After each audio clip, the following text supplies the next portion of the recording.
Kaibigan, mayroon tayong tinapay na wala daw sugar, no? So, alamin natin kung totoong walang masyadong sugar.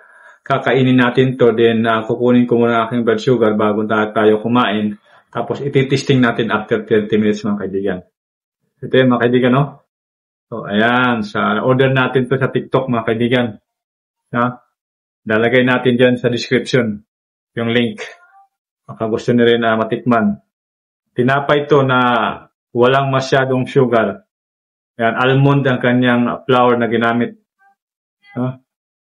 Ayan. So, ito na yan, mga kaibigan, no? Ito ay hearty bread.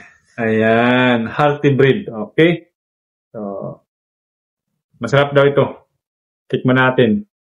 At hindi lang siya masarap, wala pa siyang masyadong sugar.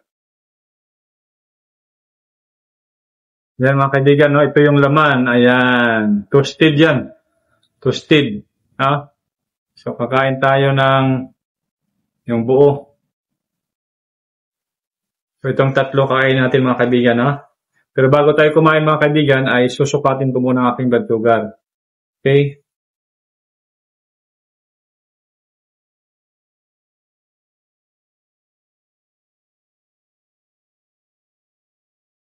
Yan, kaibigan, no? So, ito ang sugar natin ngayon. Malinaw ba dyan? Ayan. Ang sugar ngayon ay 118 mg per deciliter, mga kaibigan. Yan. Dahil yan sa iniinom nating spirulina at saka ganoderma. Tuloy-tuloy lang tayo sa spirulina at saka ganoderma.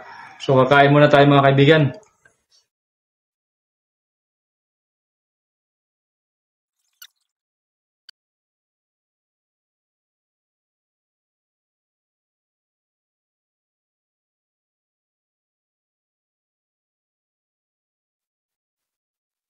Bukas naman natin ito, mga kaibigan.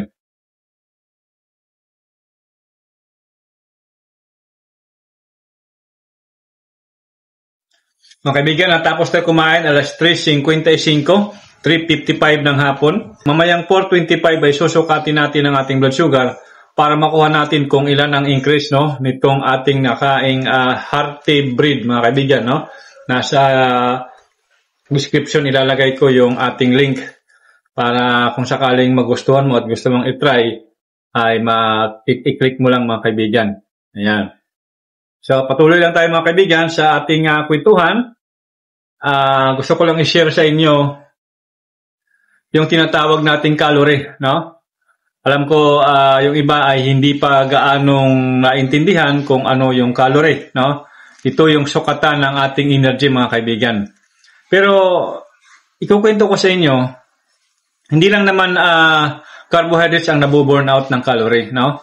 Kasama yung fats, kasama yung protein, at saka yung carbohydrates, no?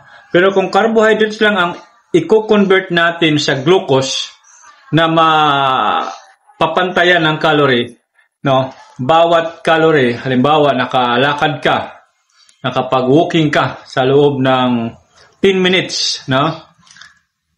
Then sa loob ng 10 minutes ay naka 40 calorie ka, mga kaibigan. At least naka-consume ka ng glucose, no, sa inyong katawan ng 10 mg per deciliter. Kung glucose lang ang naka-imbak sa iyo, no? Walang protein, walang fats.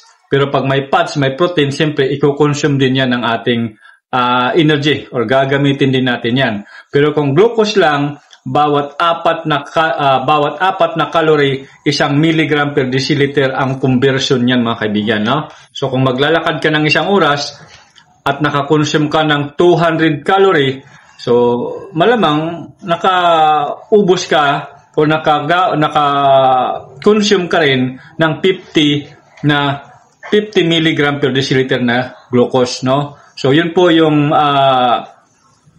computation ng conversion ng calorie into glucose, no? Kung sakaling ikaw ay palagi ang nag-exercise. Kaya napakalaking tulong talaga, mga kaibigan, sa mga tulad natin na kahit wala tayong gamot na iniinom, no? Kung kaya mong mag-diet, exercise, at iwas ka sa matatamis, ayan. So, sa pamamagitan lang ng pag-compute ng calorie, ay maaari nang mabawasan ang glucose mo, mga kaibigan. Okay? So, hintayin natin mamaya bago mag 30 minutes At susukatin ko ulit ang ating blood sugar. Ayan kaibigan, no? Naka 30 minutes na tayo after natin kumain itong hearty bread mga kaibigan. Ayan, no? So tingnan natin ngayon kung ilan ang increase ng ating blood sugar 30 minutes after tayo kumain. Okay? So ito na mga kaibigan. Yan, ilalagay natin yan. Tapos kukunin natin ang ating... Jesus. Yan, sobrahan. Patri lang. Kunin natin. Ayan. Uy.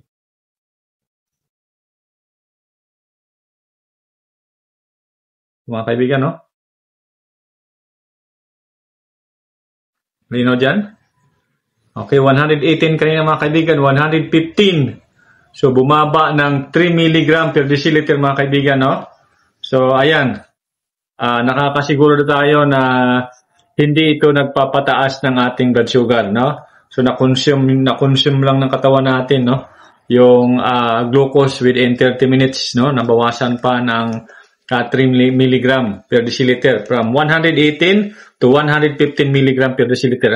Ayan mga kaibigan, no? So, na-testing natin at napatunayan natin na hindi ito nagpapataas ng ating blood sugar.